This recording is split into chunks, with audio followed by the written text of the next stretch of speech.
Welcome back to another episode of the Student of the Game podcast. I am your host, Kyle Spain, and I am always blessed to be here. Blessed to have another special guest to come on here and share his story, his experience, and knowledge on the game of basketball. Went to Louisiana Lafayette, played in Belgium, D League, Japan, Greece, and Mexico, to my knowledge. And he was the Sun Belt Player of the Year back in 2010, AP Honorable Mention All-American. He was a D-League All-Star in 2012, voted MVP in 2018 of the Pro B French League, voted Best Player or Best Scorer in the 2020 French League, and then was an LNB champion, man, in 2018 and 2022. I am excited for this man. For he's continuing to keeping it going into his 15th year as a professional. Introducing my man Tyron Johnson. My goodness, what's going on, brother? How you doing? I'm good, man. You made me sound like I did something in life. Oh, hey man, you did a little something. I'm looking at these accolades, and I'm like, hey man, that's crazy. And I know that the accolades don't make the person, but it's the person behind the accolades that make the accolades, man. So congratulations to what you've been able to accomplish in 15 years, and to have this thing continue to move. And that, man, I'm sure you're proud of yourself, man. I'm proud of you, and keeping this generation alive. And with all that you've gone through, man, I'm excited for you to share your story, man. Oh, man. Nah, thanks for having. First of all, I want to say thank you for wearing one of the best hats in the world. There we go. Cowboys. Yeah. But nah, man. Appreciate it, man. I'm always excited to. That's why when you hit me up, I'm like, bro, nope. Anytime you need me, anything you need, because that's my whole message. Is I wish I had OGs, or I wish I had guys to give me the game. I thought I had Yeah. guys, to be honest with you, but now you don't have to depend on praying for someone to help you out. You can just cut on certain media outlets and you can get the information straight from the source. So I'm excited Yeah, about man. stuff like this. Yeah, man. Yeah, man. Well, we're definitely about to get into, your mindset and how you got to where you are, but I want to rewind it back and talk about how you got into basketball in the first place, man. How did that start for you? A basketball, man. I started playing when I was 16. I've always played yeah, I was a Okay, so junior. a little bit. Yeah. Okay. Yeah. I mean, I played like around the neighborhood, but like your local, like your horse or your pig or something like that. Yeah. I was a baseball player. I started playing baseball when I was 4. And I was playing with the 9-year-olds. So I was kind of advanced in baseball. And Okay. that's what I was known for. And I played football my whole life. But I started playing basketball. I went from 5'8" to 6'4" in one summer, in like 2 months. Dang, that's crazy. Yeah. So when I went to like 6'4", I still had, I was a quarterback, so I still had like the quickness, and I still had I was never like really a bad athlete, you know, Yeah. so that stuck with me. And when I got tall, I was like, okay, let me try this basketball thing out. I really looked at basketball players that's super soft, and I was like, oh, I can make a lot of money doing this. So Okay. that was my I was a football guy, so my mentality was these basketball guys are soft, so I'm gonna just eat their lunch, and that's how I'm gonna get on. So Hey, that's how that's I got into basketball. hilarious. Man, so you got into basketball, you got into pretty late. You were 16 years old. You said you were a junior. Yeah, I mean, I played my sophomore year, but sparingly. I was on JV. Man, so I mean, so you had to have hit the ground running, man. I mean, you must have been able to translate very quickly, not having played as much basketball prior. Tell me what that experience was like, man. You only have a couple of years, to show yourself, show your ability, and then we'll talk about how you got into Louisiana Lafayette. But like, talk about your high school experience, bro. Oh, it's crazy, man. Like I'm from the country, bro. So it's like my graduating class was 27. 20. So Wow. it's like 90 people in the whole school. Yeah, that's Um, crazy. my coach was like the assistant coach was my head baseball coach, and the head coach was from my community. So we're kind of like cousins. Everybody is related where I'm from. And I got cut my 8th grade year. I tried out for the team. I got cut my 8th grade year. I got cut my 9th grade year, and the 10th grade year to put me on the team because somebody got hurt. And Uh, when that guy got hurt, I started for the rest of the season, and I played okay, and I kept getting bigger. And the junior year, they're like, "Okay, you're starting on varsity." and we went to the Okay. championship my first year. We lost by 1 point. Man, So that's I averaged crazy. I think I averaged maybe 21 points that season or something like that. I'm not sure. But my first year playing varsity, it was just like I always was pretty good in basketball playing PE, but I wasn't the popular kids. Okay. I went to a school that was 40 minutes, not 40, it felt like 40, but now that we got Google Maps and stuff, it's like 25 minutes. And I was basically running from, I got jumped when I was in middle school trying to protect one of Dang. my cousins. And I lived in one neighborhood, but went to school in another neighborhood. So I wasn't the real popular kid, Got because we it. were always Got it. beefing. So Yeah. that's how that went. All right, man. Hey, that's crazy. So, man, you get to high school, get on varsity, first year in varsities, you're scoring 21 points, averaging 21 points, man. That's wild. Win the champ or get to the championship first year. That's a crazy accomplishment. So, your senior year, after your senior year, how'd you end up getting into Louisiana Lafayette? Yeah, man. It's a weird story. I'm gonna give you the short version. 'Cause I don't want to take up too much of this time. It's a crazy story, bro. So I was a backup quarterback. We had like so many talented D1 football players on our team, Yeah. and I was a backup behind a guy that was okay, but everybody knew I was better than him. But he was the popular kid. That's how it rose Not, in the country, man. yeah, Connections and politics. family and stuff like that. And so the head coach of the football team was the athletic director, and Okay. I told him there was these two guys in Thibodaux, Louisiana, named Damian Johnson. He went to the University of Minnesota, and Okay. Brandon Cooks, and he was getting Okay. recruited by everyone. I'm like, they're 6'7", they're the best players in the state outside of DJ Augustine and them in New Orleans. I was like, these the best. I have to play against these guys because I know scouts are going to be in the building. And he's like, Bubba, he's old country boy, like, Bubba, you're not going anywhere. You're a football player. So I also was the deep snap on the punt team. Okay. I said, Coach, don't put me in this game. I'm telling you right now, if the only way I can play in this tournament is if we lose this week, because it was in the playoffs. I said, I don't want to end these guys' high school careers. I said, you put me in that game, we're going to have some trouble. That's hilarious. Okay. He punt the ball. First one. It's raining.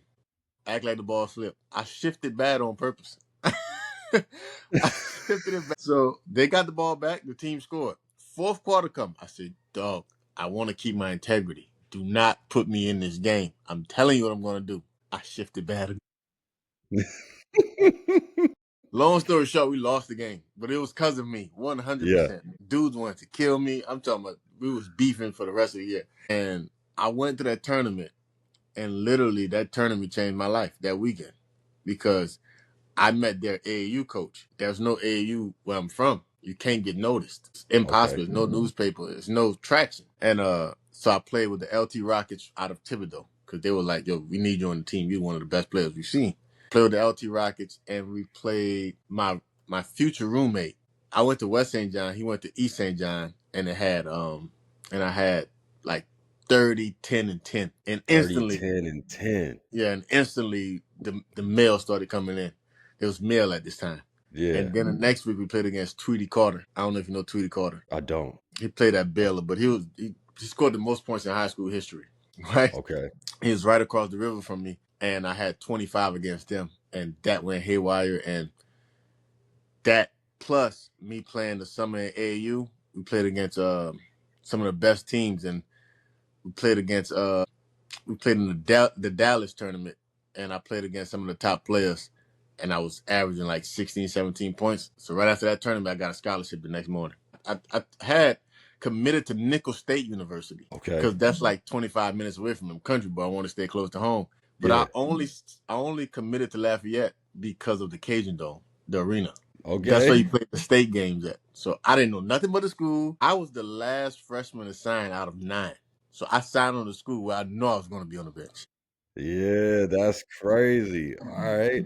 Hey, real quick, your picture is in like in the corner. Can you shift your camera so you're in the middle? Like Yeah, that's better. Yep, yep, yep, yep. All right, so you end up going to Lafayette. All right, basically, killing just 2 games, man. That's crazy. It seemed like everything happened fairly quickly and very impactful, man. So what ended up happening next? I ended up going to Lafayette, and we did like what do you call it? A coach's corner that they Okay, do, like where the coach give back to the community, and they do like little drills to help local schools, and we was on local news, but everyone watched at this time. There was no YouTube and stuff like this. So the news was the spot to be. And my coach told me to get in a triple threat. And I'm like, what is that? And it's live. It's live. So that's how bad of a basketball player I was. I was a good basketball player, but that's how new to the game I was. Yeah, right. I didn't know what I was doing. I just was doing stuff. Yeah, So I just felt like I was going to be hungrier because I felt like basketball player was soft. So I made my yeah, name off of being a hustle guy. yeah. So he Okay. said, getting a triple threat. And when the whole staff started laughing, everybody started laughing at me. I didn't really take it as a joke Yeah, because I really was I was a student of the game because I wanted yeah, to learn. So I was like, I took that as y'all got to pay. yeah. Hey, yeah. Make them pay. That's your brand right there. So that's where it kind of started at. And I lived in the gym because I knew I was light years behind. I mean, these guys, we have 4 stars coming out of school because they had uncles was coaches, godfathers was coaches. So we was getting a bunch of talented guys. Guys was turning down USC to come back to Lafayette, and I was the ninth Mm, guy signed. yeah, So I was like, I'm behind. So I just started playing in all of the local pickup games, and everybody was like, yo, he might be the best player on the team. But nobody could have see it because I was a no-name guy that signed at the yeah, last minute. yeah, Man, I just worked extremely hard every day. Like, I didn't have a college career. I tell people all the time, I didn't have a college life, I want to say. yeah. And junior year, I was on the bench my freshman year. Sophomore year, I probably played like 5, 6 minutes. Junior year, I started playing like 9 minutes. And the guy who was playing from me was one of my good friends, Ryan Gary. But he was better than me. I'm just be honest. I mean, I probably was better than him, but he was 6'7", 230 at 17, all muscle. Mm, So hey, it's kind of, if I'm a coach, I'm taking that before the skinny kid from the country who can't yeah, speak a real sentence. So I made a pass to him. He backdoored, and I made a pass to him, and I seen his kneecap folded. ooh, I seen it. I seen it folded live in action. Now he played my position, but I was playing the 3 and the 4 and a little yeah, bit of the 2. So we was in the game at the same time, and I said, "He's done." And it was the most transformative moment in my life because it was the saddest moment of my life, but it was also yeah. It's time. this the only shot I got. Yeah, You see what I'm saying? So yeah, I felt bad because I see my friend on the ground, but at the same time, like, they don't know what just happened. yeah. I've been preparing not for someone to get hurt, Of course, but for your opportunity. for my opportunity. We had one more game after that. I had a double-double. I think I had like 16 and 14. First time having a double-double in college, but it was the next game. So everybody's like, well, he might be the guy. So I Yeah, literally didn't go home for the summer, took the keys from my coach. I said, I don't want nothing. I don't want no money. Just kind of giving out stuff back then. I was like, I don't want nothing. Just give me the keys to the gym. And I was possessed for the whole summer, 6 a.m. to 11 o'clock. It was basketball, school, weight room, film study, basketball again that night, sleep. That's it. No you girls, eat, no lived, friends. and breathed, man. That's Yeah. No man. You mama, had, no yeah, sister, no, no. Out because I was terrible. I'm like, what am I gonna do? I'm like, this yeah. all I got. And that's how I went from being a bench player to being the MVP of the league. Man, that's a crazy story. I absolutely love that, man, because that's the epitome of what is required to get to where you're at now, man. And a lot of kids these days, they don't understand what it means to have a work ethic. And you had a mission, you had a goal. And I think having that goal and that mission is important too, because you had clarity of what you wanted, man. You felt Mm-hmm. some type of way, you felt disrespected, Yeah, and you took that and ran with it, man. Man, that's a dope story. That's a I dope appreciate it, story. man. Absolutely. So the end of college comes, right? You're now known as the guy. How do you end up? How does your see Belgium, which is a great country to play in? How do you get your pro contract? Man, this is crazy again, bro. I'm gonna make it short. That was kind of long. The last one. Nah, man, let it go, man. It's a story. It's supposed to be told, man. Go ahead. I quit school right after we lost this guy from UL Monroe, Tony Hooper. He lives out here in Houston. It's my guy. But he hit a double clutch shot from half court, ended my college career in the conference tournament. And I seen it. I was standing underneath the goal. I'm looking like, this ball is going in. As the ball was going in, I'm like, I'm dropping out of school. That's all I was thinking. Like, I know my career's over. I'm Yeah. like, I'm dropping out. I'm like, I'm not good enough to go to the NBA. I'm like, I'm good enough to dominate the Sun Belt because I was in better shape than everyone. I just know these guys wasn't as hungry as me. So that was my Yeah. whole mentality. I left school and I moved to Chicago and I trained with Tim Grover I trained with Tim Grover from March until I went to Belgium. Okay. So I was always in and out, back and forth to Chicago, but I went straight to the Sacramento Kings. I was going to play in the summer league with the Kings. So they flew me up there earlier. And the Kings came, they told me that Omri Caspi and Dante Green wasn't going to do summer league.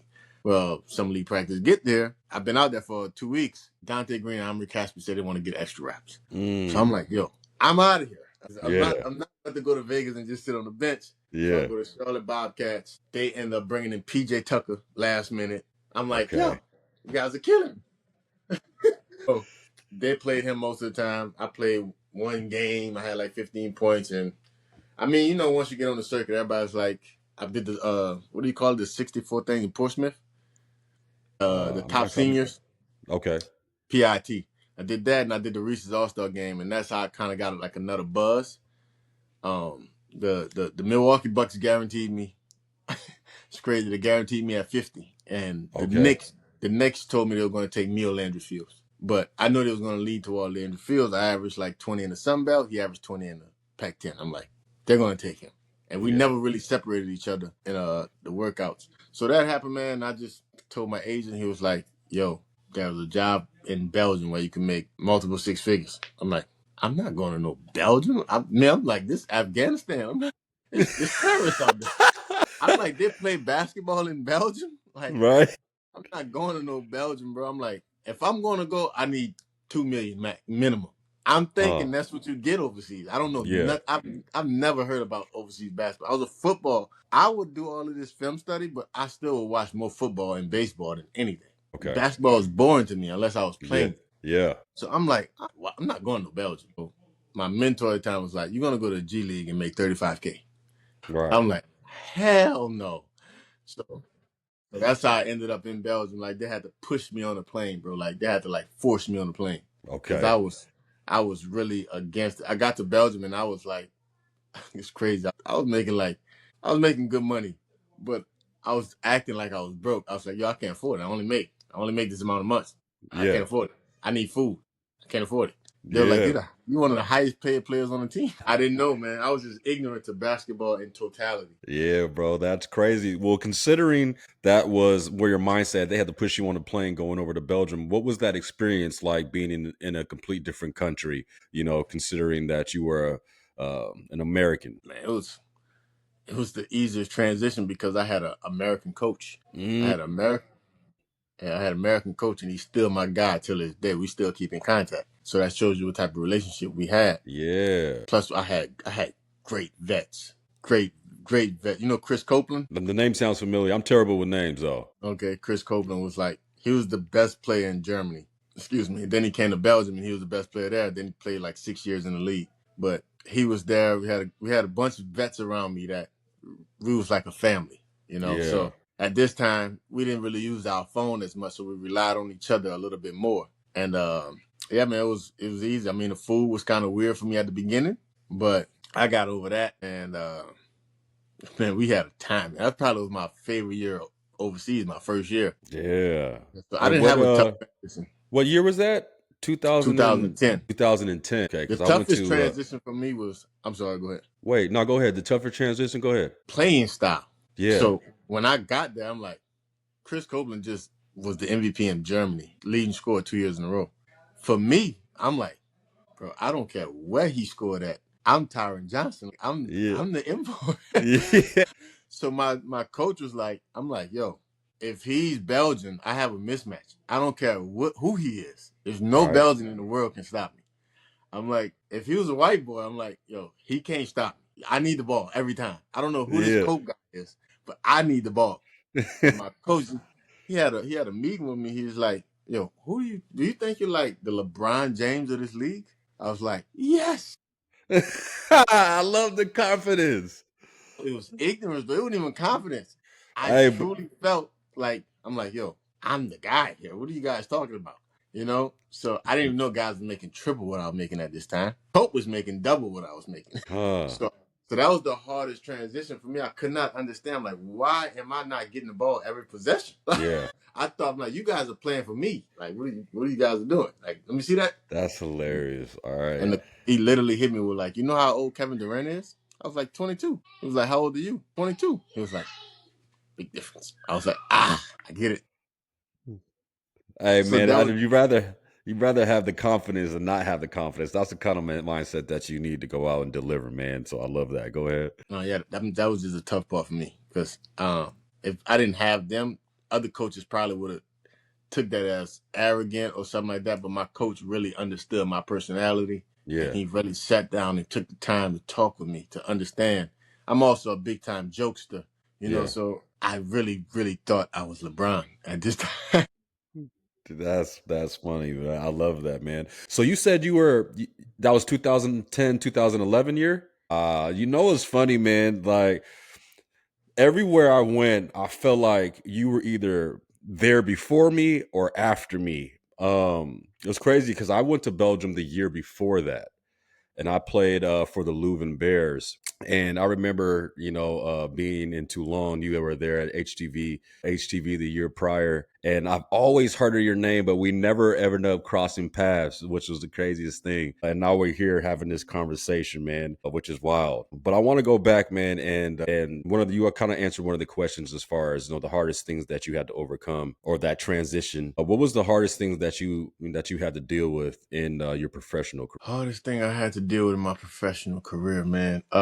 Man, Or in basketball in general? professional career basketball in general, bro. It's going to sound crazy, bro. I never had a bad year. Man, I love that, bro. I never had a down year. I never had an injury.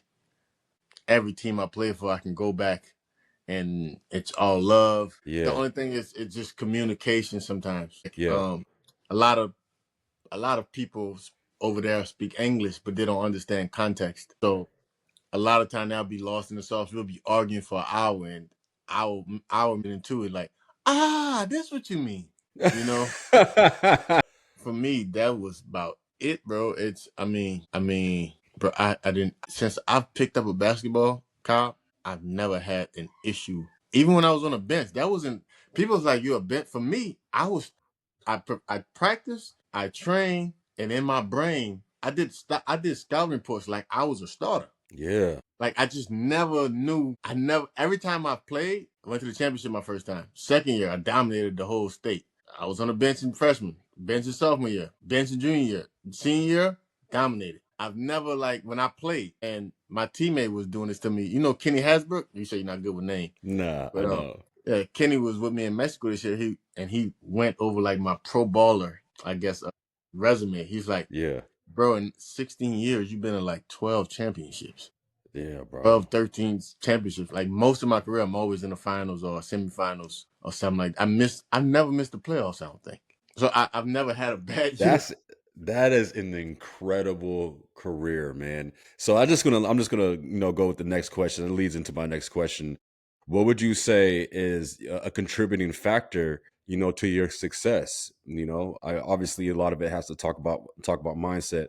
So I want you to talk about your mindset and what you believe the contributing factor to your success was. It's going to sound boring. It's the honest truth. It's just pure consistency. Yeah. Just, I'm not playing right now. I'm still getting up 6 in the morning like I did in college.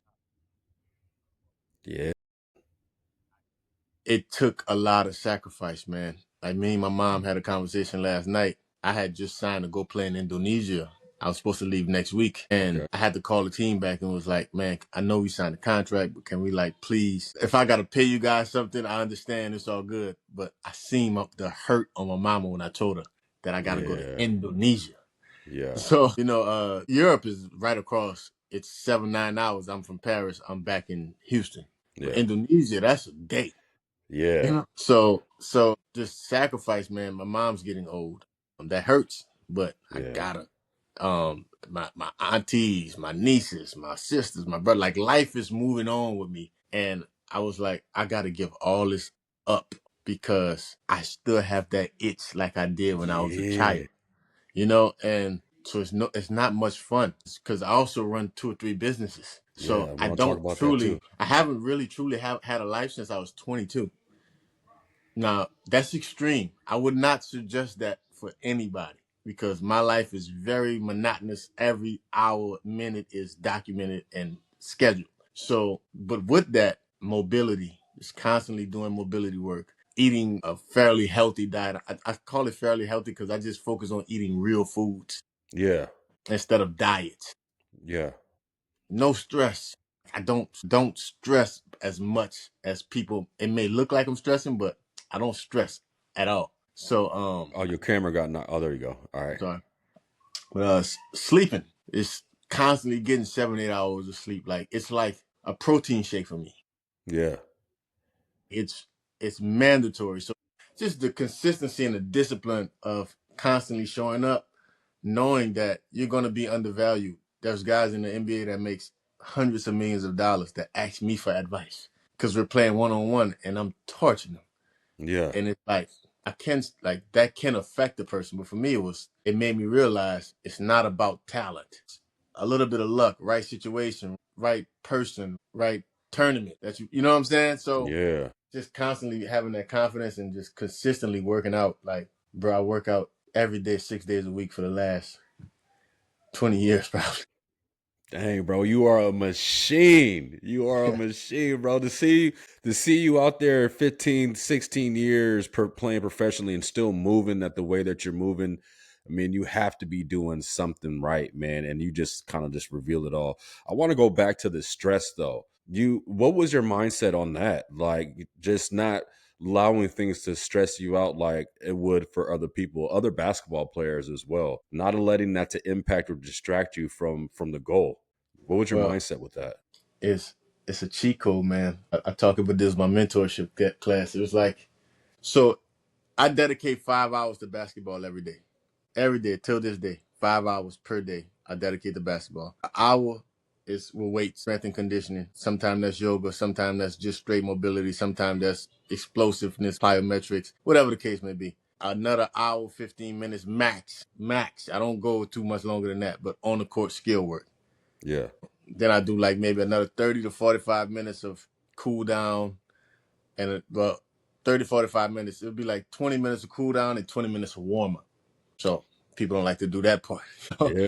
That's the boring, monotonous things, right? Yeah. And then I would do an hour, 2 hours of film study. Either I watch NBA, league, my own games, whatever the case may be, just trying to stay involved in the game. And because of that, after that, you're free. You have nothing else to do in life, right? If you're a basketball player. Yeah. Most players don't do that. They do what the team requires, which is Yeah. about 3 hours per day. Yeah. So if you sleep 7 hours, that's 10 hours. You got 14 hours left. What are you doing? Here comes the stress free part. I learned how to make money outside of basketball so that I didn't need basketball. So now I can Yeah. go back to playing like I was a kid. I'm not dependent on a Yeah. contract.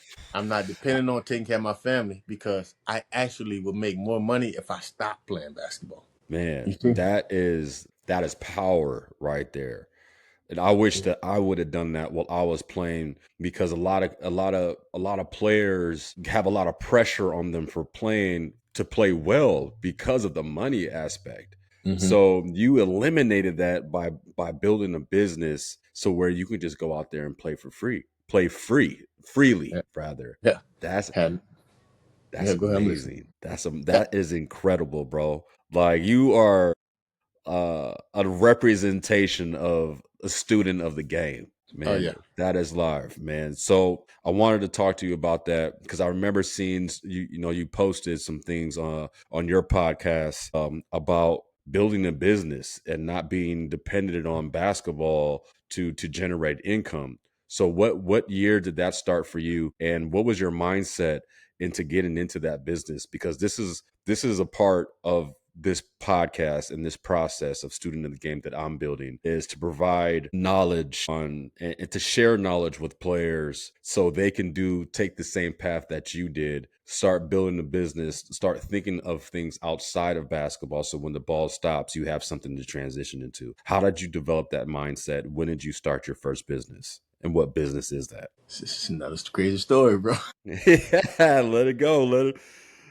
It's like, I mean, these questions are coming for the story. So it's, I've never not did that. I never felt like, what I noticed at a young age is that us black young men from the hood, so they call it, we had to run, dance, or entertain people from another culture. And for me, at a young age, I was like, hell, I'm like, nobody's getting taught to, at a young age, bro, I'm like, who's getting paid to use their brain? Man, how old were you when you were thinking like that? Bro, it started at 12. I had a cousin, from like around New Orleans. Yeah. So I had a cousin named Woody on the beat.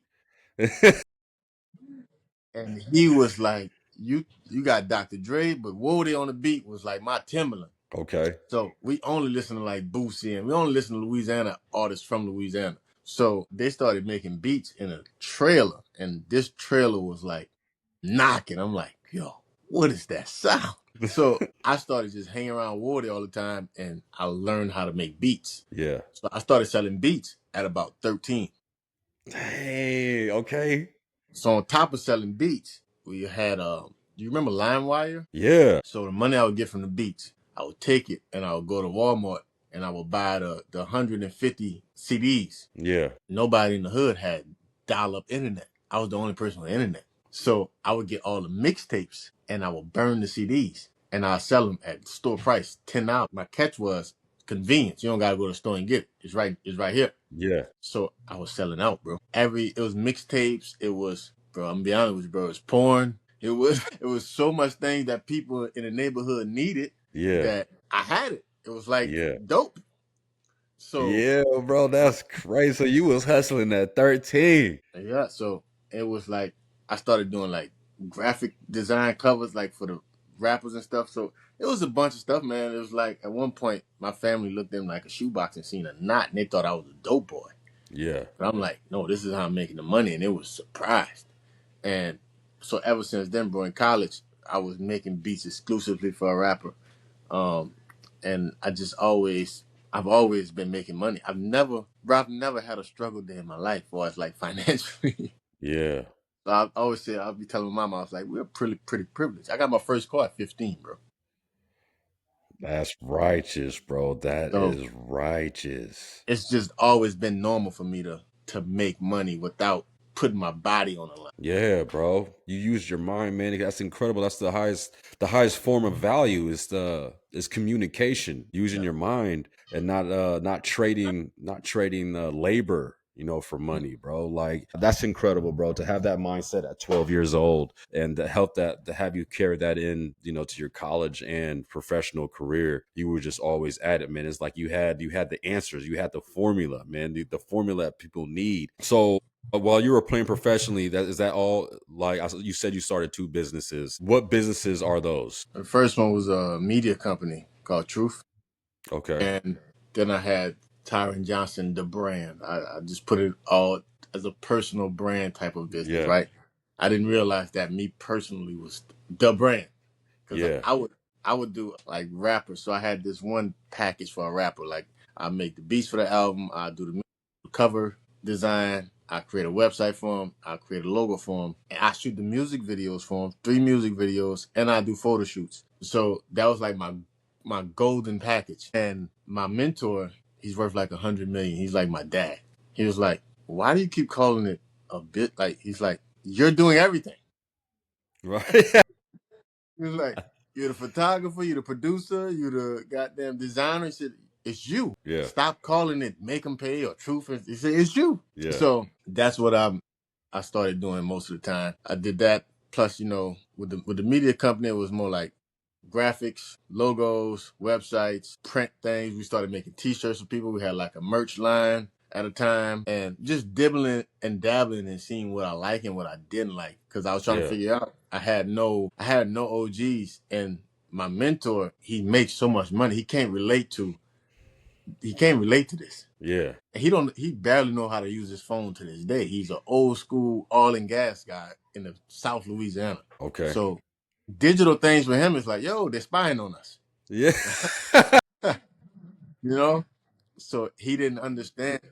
He couldn't understand me going to Wyoming and doing a camp. He's like, you doing, how much money you making in my, he could not understand that. So I couldn't use him for information a lot of times. So I had to Yeah. figure out a bunch of stuff for myself. So just dibbling and dabbling in different things that I had skills in. And now I'm kind of set on running an online basketball academy. Still doing a little bit of freelance work here and there, but I want to get into more speaking, mentorship, consulting, and stuff of that nature going forward. Absolutely, bro. That's right, man.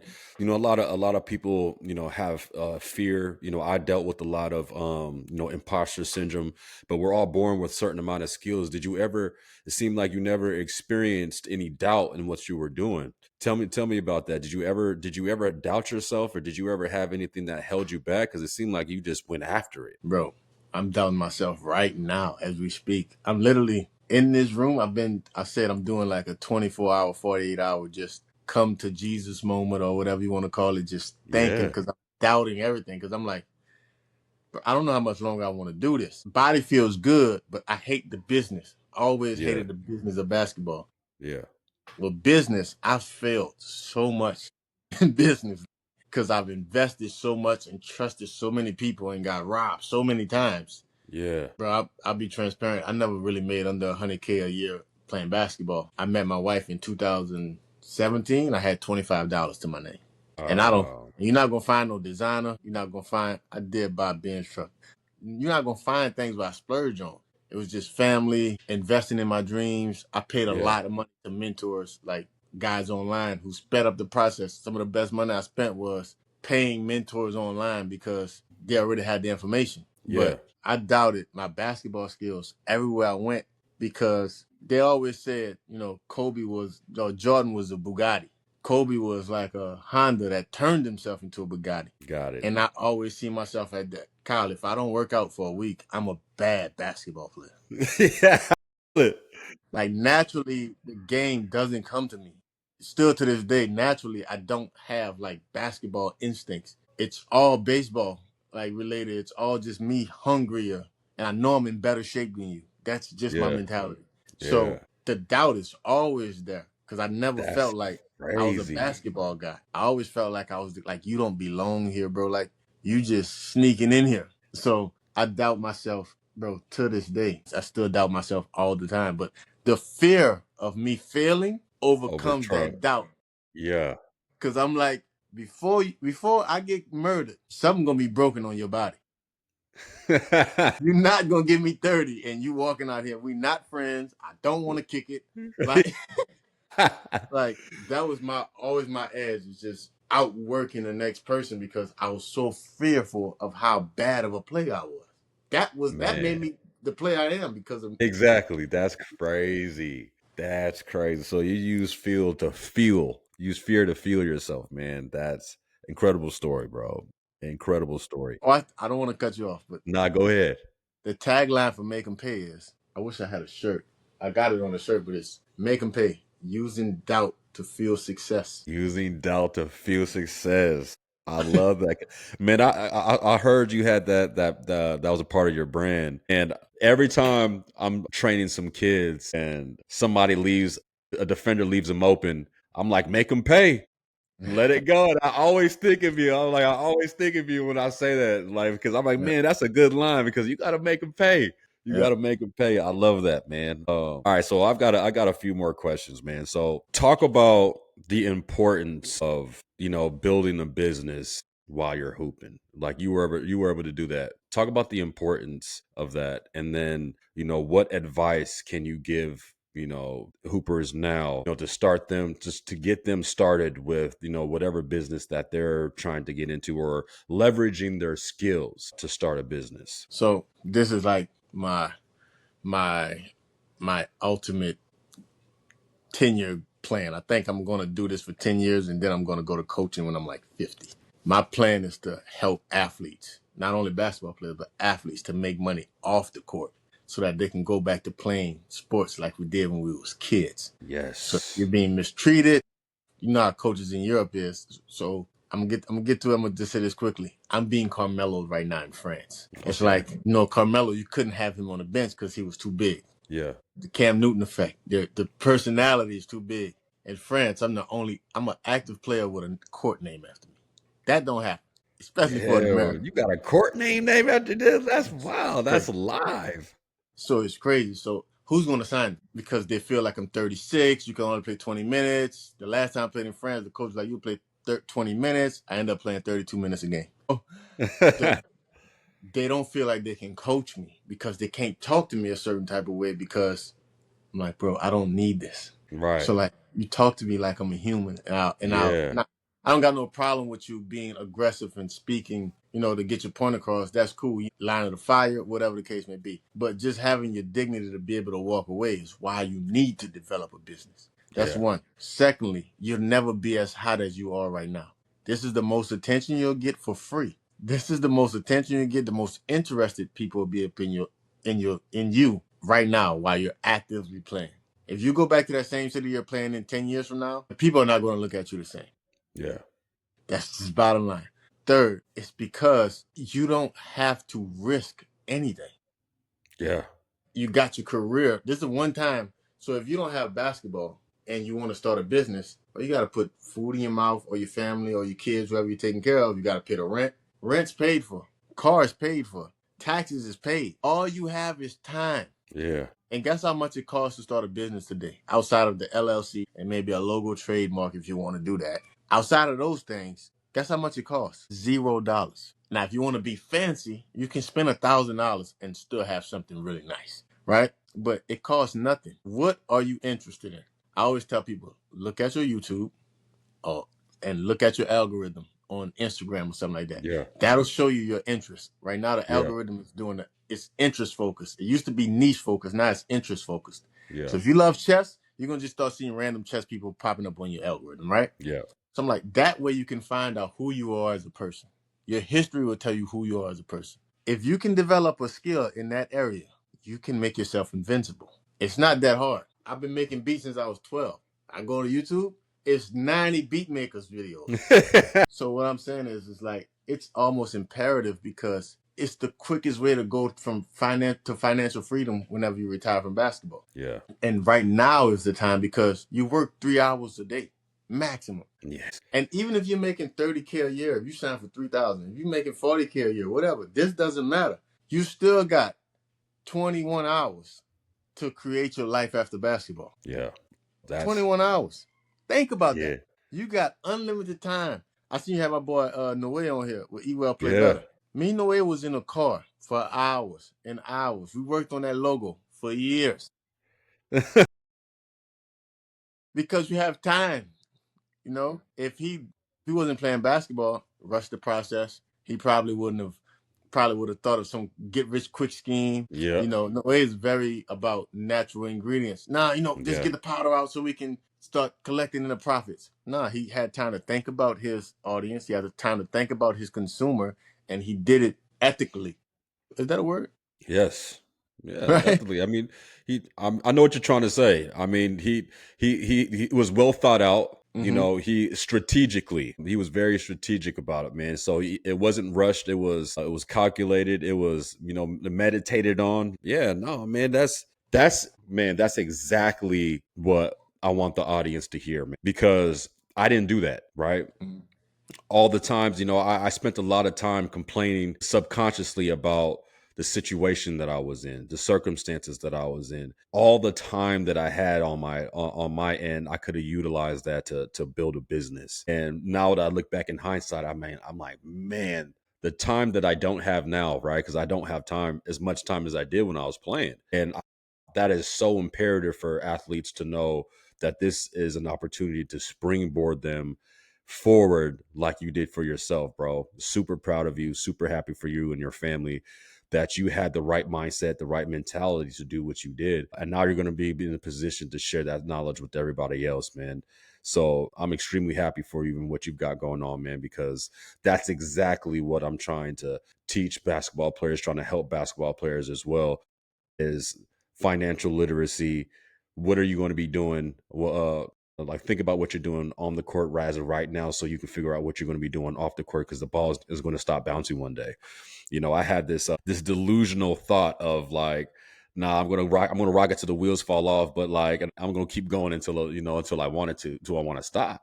And Mm, lo and behold, I end up getting injured, and those dreams started to fade real quickly, and I had no plan B. I had hmm no, I wasn't forward thinking like that. So, God put me in this position to utilize, my pain to help these other players so they don't do the same things that I did. And being able to connect with you and talk about and communicate the things that I wish I would have done is like, I feel blessed, bro, because you're going to be able to, again, just share that knowledge with other people, man. So But watch this. I don't. Before we go to the next thing is watch this. We played against each other a couple of times though, right? we never did, bro. But we played against each other. Did we? I'm telling you, you got bad memory. I'll I tell do you have this. bad memory. I'll tell you this.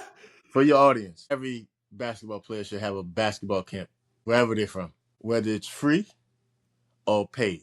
You should always have this, right? Okay. You're the 1% of the world. Ain't too many of y'all came from wherever y'all come. I don't care where you come from. If you come from New York, you still the 1% of that. Because there's maybe 4 or 5 guys in my career I was like, I don't want to play that guy. You were one of them. You know why?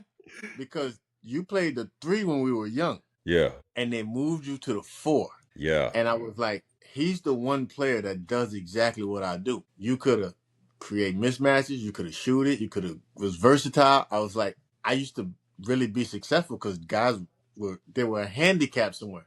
I was like, he don't really got a handicap. You feel what I'm saying? Yeah, So that's you don't even hilarious. know that. We never even connected, but I always used to be like, I gotta deal with this guy. You know what I'm saying? I would see like it was crazy. I would see like we'll play like in a cup or something, like we might meet up with his team or something. I'm like, I seen this guy a bunch of time, man. He's tough. It's you, a guy named Dior Lohorn, Landry Yeah. Fields, Paul George, and Andre Emmett. That was my 5 nemesis. You don't even know that. That was my 5 nemesis. That's wild. That's crazy to hear, bro. Dior Longhorn, he was my rival in high school. Really? He was because he's from the Bay Area. I'm originally from the Bay Area. He was my rival. We had a playoff game in high school, and my high school had just got rebuilt. The gym had got rebuilt, and there was like 2,500 seats, which is pretty big for a high school. We played them in the playoffs. I want to say that we lost to Berkeley. We played that. It was a sold out game. Sold out game. Dior Mm. Lohorn. He was a high school rival. That's crazy to hear, bro. Because I felt like we always we always missed pass. I didn't realize that, man. That's dope to hear. I do have a bad memory though. Yeah. Now we played against each other a couple of times. I specifically like some kind of way other guys would guard you. I just didn't want to deal with it. I promise you, That's bro. hilarious. That's hilarious. That's hilarious. All right, man. Okay. Well, if there's anything that you would do differently going back, what would it be? If you could start all over, I know you've had a successful career. You've been doing your thing, sacrificing. What would you do differently? I would have actively seeked my wife first and foremost. I would have got Mm, married way sooner. I met my wife first year overseas. First girl I met in Europe was my wife today. okay. And Was she we from went. overseas or? She's from Leuven, Belgium. Oh, she's from Leuven. That's crazy. That's the city that I played in. Yeah. Yeah, she's from Leuven, Belgium, bro. And she was the first girl I met. I went on a 5-year in the streets run, just in the run. I mean, me and her stopped talking because one of my homeboys lied on her, and he ended up confirming that he lied on her, and Oh it's a man. long story, right? So I would have pursued her I realized at one point the best players in the league, all of them was married Yeah. or had a girl that they were with long term Yeah. because it really eliminates a lot of distractions, Yeah. especially when you're overseas, right? I would have did that differently for sure. Secondly, I would have said what I would have do differently. I think to this point, drop my ego a little bit. Mm, It's tough to coach Tyron Johnson because you mm, got the guy's doing podcasts, he's doing YouTube vlogs, and he's giving his opinion. A lot of those yeah. opinions are coming from real life situations. Yeah. A lot of coaches didn't know how to really coach me because I kind of was smarter than them. Mm, I was averaging 15 or better every year, so you couldn't yeah. really tell them nothing. But I also was coachable, so it was really a weird place, but it Yeah. could become a distraction. So I would say I always tell people I'm Dame Dash and Kanye mixed, right? That's a bad mix. So tone down the ego and just be a little more, listen more and speak less. You know, That's heavy. listen Okay. more, speak less. Last thing, if I was to give a third, I would say I was very financial literacy early. I would have Yeah. prioritized that from the first jump. What I've noticed for most basketball players is financial literacy is the downfall of their career, and they don't Yep. even know it. Yep. And I was one. I've made millions of dollars playing this game, and I was broke 6 7 years ago. Hmm. Right? I'm not even where I need to be at today financially because the more money I make, the more I spend on marketing and stuff. It's crazy today. But what I'm saying is that learning financial literacy, making that like a do or die thing because of where we come from and how far behind. There's no mother leaving back a legacy. There's no father leaving a legacy. We're starting from zero. Yeah. So that your first generational money, boy or girl. Yeah. Yeah. So that would be like relationship. Secondly, being humble. Third, managing your finances. Because we in a business where most people got to work 20 years to get, or 40 years to get a pension, and they get the most money on the back end. We get the most money in our life on the front end. So that Yeah. can set you up to be financially free for the rest of your life. Yeah. Or it could set you up, you wasted 10, Yeah. 15 years. And now you start from Exactly. ground zero and people are judging you when they don't have to. You Yeah. know what I'm saying? So Absolutely. that would be the three Absolutely. things. 1000%, bro. 1000%.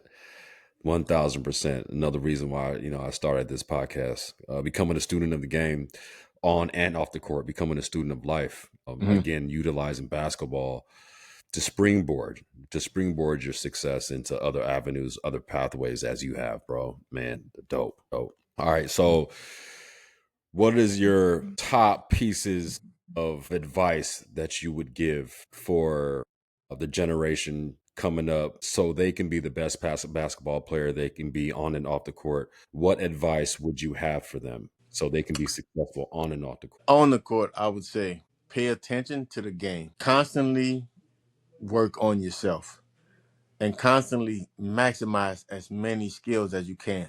But focus on the one skill that you're 80% dominant at, Yeah. and everything else is 20%. It's like, I know that I'm a I would say great shooter, very below average ball handler. So So whenever I'm really working, it's 2 dribbles maximum, 3 dribbles maximum. I have to get to where I need to get to. If not, it's time to pass. Mm, But I still work on my ball handling. yeah. I still would work on my wiggle just because if I need it, a lot of teams are looking at me at the end of the game to make it happen. And that's when it comes through. You see what I'm Yeah. saying? Yeah. But my 80% is 1 dribble pull up, 2 dribble pull up, spot up three. That's 80% of my game today. Keeping it simple. I love it. And you can do that until you're 45. Yeah. But before, the game was inside, out, more physical. So those guys were at an advantage. So what I'm saying is you can be a muscle head. You never know, the game might change in Yeah. 5 years. But Yeah. muscle head in. Right now what's in is 3D guys, like versatile guys. So Yeah. work on your versatility. Work on every aspect of the game. If you small, you have to be able to shoot the cover off the ball, play great defense, have good energy with no bad attitude. If you're a big man, you're rare. All the big men want to shoot threes, whatever the case may be. If you can get rebounds and get your hands up and not foul, you're important today. So Yeah. understand the game and where it's going and always move with it. Because the way I play now is not how I played 15 years ago. I was a Got it. mid-range assassin.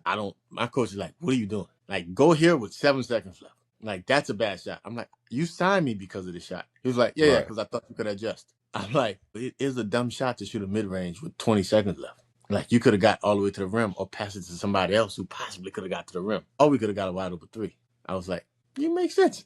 Okay. Hey, Right? okay. Because I hate analytics in basketball, but now I'm starting to understand why they're saying it. KD broke it down clearly. KD can shoot pull-ups. Luka can shoot pull-ups. Yeah. Like Shea can shoot pull-ups. But everybody else in the world, brother, unless it's 6 seconds left, you can always get to it. So people Yeah. think, oh, women shoot pull-up. No, we're saying you can always get that. Let's get a better shot before we settle for this shot. Yeah. So that's on the court. Work on everything. Just work on everything and keep your body in shape, your core strong.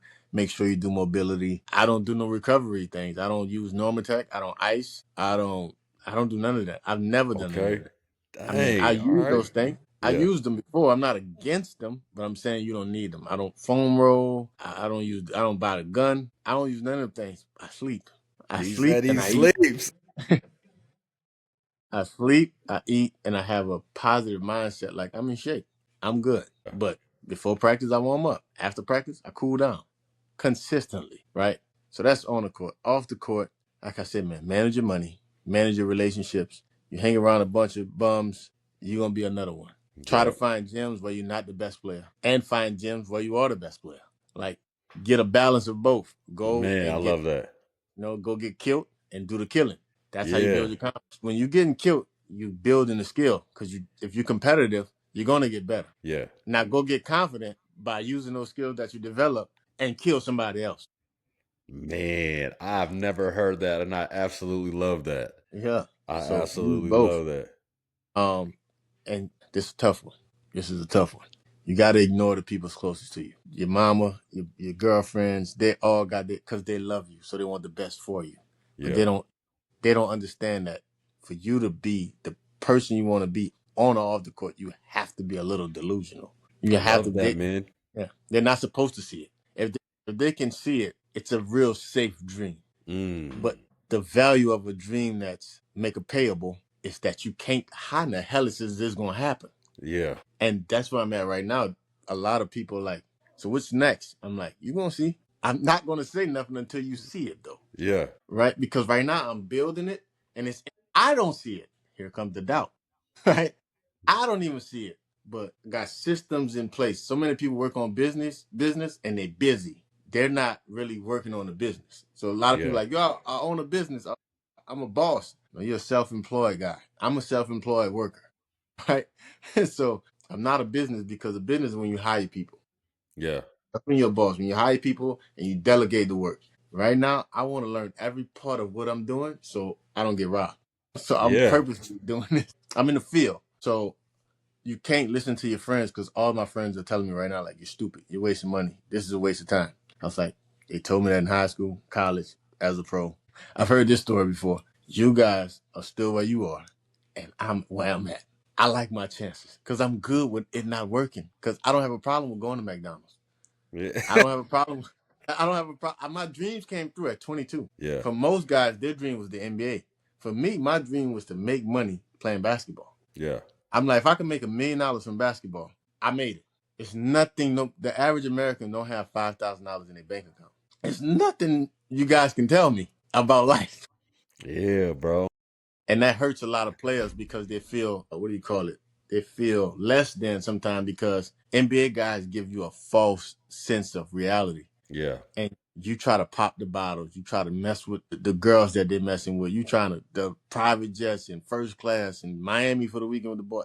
Bro, life is very simple. Find out who you are, what you're into, and just be that. That's it. Man. Tyron Johnson dropping gems on the Student of the Game podcast, man. Where can they find you, man? Where can they find you if they're looking to learn more about Tyron Johnson? What is your academy called? And, where can they find you if they're trying to link up with you and get in touch and learn more? All the handles is Tyron Johnson. Instagram, Twitter, Facebook, YouTube. TyronJohnson.com is currently being revamped, and Make 'em Pay Basketball is being revamped. Right now, we're actually working on the site. Right now, it should be done by at least Tuesday or Wednesday, I'm thinking. But yeah, if you hit me up on one of those social media things, I respond daily. I'm 3-4 hours. That's part of my workout. 3-4 hours. I'm on social media. I'm learning. I'm studying marketing. I'm studying everybody. I'm obsessed right now. So Yeah. you hit me up on one of those things, you'll get me. Man, my man, I appreciate your time coming on and dropping that knowledge and giving me your experience, sharing your story, man. That was incredible. Give my man Tyron Johnson a follow. Go see what he's into. Learn more about what he's got going on because he's already done it.